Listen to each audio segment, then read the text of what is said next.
अब यहाँ पे हम लोग क्वेश्चन के थ्रू समझते हैं।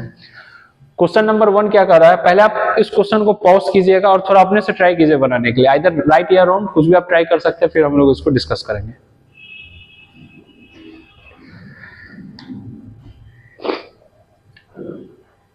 होप आपने इसको बनाने का ट्राई किया होगा। सबसे पहले कह रहा है find the sample space of tossing a coin. Whenever we toss a coin we know, ठीक है, जब हम लोग कॉइन को टॉस करेंगे तो टॉसिंग ऑफ कॉइन क्या होगा मेरा, टॉसिंग अ कॉइन मेरा एक एक्सपेरिमेंट हुआ, ठीक है, और रैंडम एक्सपेरिमेंट हुआ। क्यों हुआ, क्योंकि एक से ज्यादा रिजल्ट आ रहा है हेड और टेल, और प्रिडिक्ट नहीं कर सकते हैं कि नेक्स्ट अकरेंस में मेरा हेड आएगा कि टेल आएगा। 100% सर्टेनिटी के साथ प्रिडिक्ट नहीं कर सकते हैं। अब रैंडम एक्सपेरिमेंट का कुछ सैंपल स्पेस बनेगा। सैंपल स्पेस क्या होगा, कलेक्शन ऑफ रिजल्ट्स। तो यहां पे जो सैंपल स्पेस बन रहा है वो हेड और टेल बन रहा है, ठीक है, ये दो सैंपल स्पेस बना। अब यहां पे बोल रहा है find the probability of getting a head, तो हेड आने की प्रोबेबिलिटी क्या होगी। तो अभी हम लोग स्टैटिस्टिकल अप्रोच को नहीं फॉलो करेंगे, हम लोग क्लासिकल अप्रोच को फॉलो करेंगे। स्टैटिस्टिकल अप्रोच को इसलिए फॉलो नहीं करेंगे क्योंकि वो डिपेंड करता है नंबर ऑफ ट्रायल्स पे, लेकिन हमको इंडिपेंडेंट होकर फॉलो करना है, तो अभी हम क्लासिकल अप्रोच को फॉलो करेंगे। क्लासिकल अप्रोच क्या बोलता है,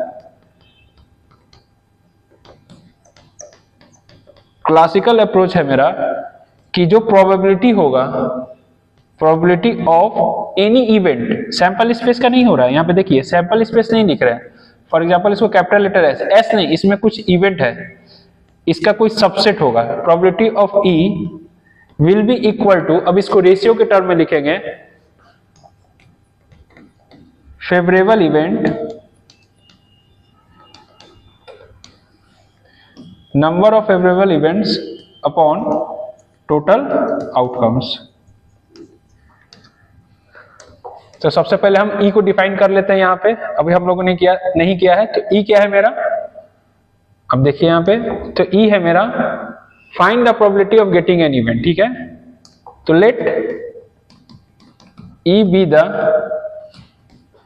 event of getting a head, एक ही हेड आएगा। तो इवेंट में कितने फेवरेबल नंबर होंगे, H। Clearly E is a subset of S, E क्या है मेरा, S का सबसेट है। हम देख सकते हैं कि every element of E is also an element of S। अब total number of outcome S क्या आया मेरा, H T। तो number of favourable event will be equal to 1 and number of total outcomes will be equal to 2।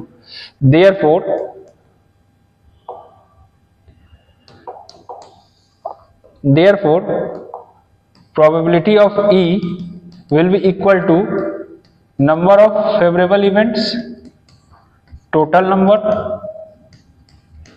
that will be equal to 1 upon 2। तो what is the probability of getting a head is 1 upon 2, ठीक है। तो इस question से हम लोग समझ रहे हैं, सारे कंसेप्ट को क्लियर भी हो गया इस क्वेश्चन से कि रैंडम एक्सपेरिमेंट किसको कहते हैं, सैंपल स्पेस किसको कहते हैं। फिर यहाँ पे क्लासिकल अप्रोच के थ्रू फॉलो करेंगे क्योंकि स्टैटिस्टिकल अप्रोच में हमको नंबर ऑफ ट्रायल्स करना पड़ेगा, यानी जितने बार हेड और टेल आएगा उन सारे को करना होगा, विच इज नॉट पॉसिबल। हम लोग पॉसिबल नहीं है उतना ट्रायल्स करना, इसलिए हम लोग क्लासिकल अप्रोच को फॉलो करते हैं। Let E be the event getting a head, यहाँ पे ई आ गया मेरा, नंबर ऑफ फेवरेबल इवेंट्स 1 है, टोटल नंबर ऑफ इवेंट्स 2 है, तो वैल्यू क्या आ रहा है मेरा 1/2। आप यहाँ पे वीडियो पॉज करके फिर से एक बार इसको यहीं से रिवाइज कर सकते हैं या मेडिटेट कर सकते हैं कि क्या बोलना चाह रहा है क्वेश्चन। नेक्स्ट क्वेश्चन की ओर बढ़ते हैं हम लोग। Find the sample space when 2 coins are thrown simultaneously. Simultaneously कहने का मतलब है एक के बाद एक या एक साथ, दोनों आप समझ सकते हैं। And probability of getting 2 heads, यानी 2 हेड आने की कितनी संभावना है।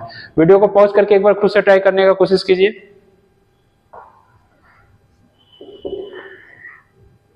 आपने वीडियो को पॉज किया होगा।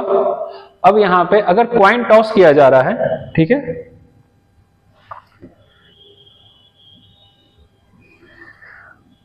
अगर कॉइन को हम लोग टॉस कर रहे हैं तो अगर पहली बार कॉइन को टॉस करेंगे हम लोग तो क्या आएगा मेरा, आइदर हेड आ सकता है मेरे पास या टेल आ सकता है। अगेन हम लोग टॉस करेंगे तो हेड के बाद संभावना है आइदर हेड या टेल आने का, और यहाँ पे टेल के बाद सेकेंड टाइम से या तो हेड आ सकता है या टेल आ सकता है। तो टोटल नंबर ऑफ आउटकम्स क्या हुआ मेरा, S with the sample space, तो टोटल नंबर ऑफ आउटकम्स हुआ मेरा head head, H H, H T, T H and T T. अब यहां पे इवेंट क्या है, getting two head, let E be the event of getting two heads. ठीक है, तो अब ई का सैंपल स्पेस बनाएंगे, सॉरी ई का हम लोग सेट बना रहे हैं, तो ई का मेरा सेट फॉर्म में आएगा। कितने बार आपको दो हेड आ रहा है, तो यहां पे हम ऑब्जर्व करेंगे कि एक ही बार आ रहा है, एच एच। ठीक है, यहां पे number of total outcomes will be equal to 4, और यहां पे number of favourable outcome will be equal to 1। तो क्लासिकल अप्रोच के थ्रू अगर हम इसका प्रोबेबिलिटी ऑफ ई निकालना चाहेंगे तो favourable events, number of favourable events upon total number, तो that will be equal to 1/4। तो probability of getting two heads is 1/4। तो यहां तक हम लोगों ने देखा कि सैंपल स्पेस को कैसे लिख सकते हैं, फिर इवेंट को किस तरीके से लिखा जा सकता है, इवेंट्स में कितने favourable, number of favourable events है, total number of sample space है, इसको भी लिख सकते हैं, और यहां से हम लोग प्रोबेबिलिटी ऑफ एनी इवेंट्स निकाल सकते हैं। अब आपका होमवर्क प्रॉब्लम रहेगा, आपका होमवर्क प्रॉब्लम है अ डाई इज थ्रोन वंस। ठीक है, what is probability of getting a number greater than 3, second what is probability of getting a number less than और इक्वल टू 3। ये आपका होमवर्क प्रॉब्लम रहेगा। Question कह रहा है कि एक डाई को थ्रो किए हैं, 6 फेस डाई, डाई मतलब 6 फेस वाला डाई। ठीक है, इसको थ्रो कर दिया गया हुआ है और पूछा जा रहा है कि 3 से ज्यादा आने की संभावना और 3 या उससे कम आने की प्रोबेबिलिटी कितनी होगी। ये आपका होमवर्क प्रॉब्लम है। आप वीडियो को फिर से देख सकते हैं, पॉज कीजिए, वीडियो को फिर से देखिए, आपको इवेंट कंसेप्ट समझ में आएगा। तो आज के क्लास में हम लोगों ने रैंडम एक्सपेरिमेंट पढ़ लिया, सैंपल स्पेस पढ़ लिया, सैंपल पॉइंट पढ़ लिया। ठीक है,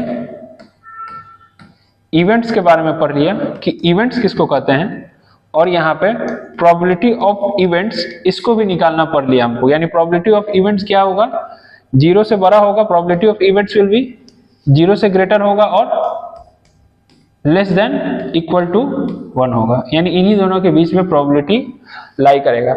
नेक्स्ट क्लास में हम लोग टाइप्स ऑफ इवेंट्स के बारे में पढ़ेंगे, that will be important. Types of event, types of event पहले कुछ न्यूमेरिकल सॉल्व करेंगे नेक्स्ट क्लास में, जो अभी हम लोग बना रहे हैं। क्वेश्चन नंबर 3 जो आपका न्यूमेरिकल्स था, इसका आंसर लाएंगे। नेक्स्ट क्लास में कुछ न्यूमेरिकल सॉल्व करेंगे और टाइप्स ऑफ इवेंट्स पढ़ेंगे। ठीक है, थैंक यू एवरीवन, आज के लिए इतना ही। Have an awesome day, thank you.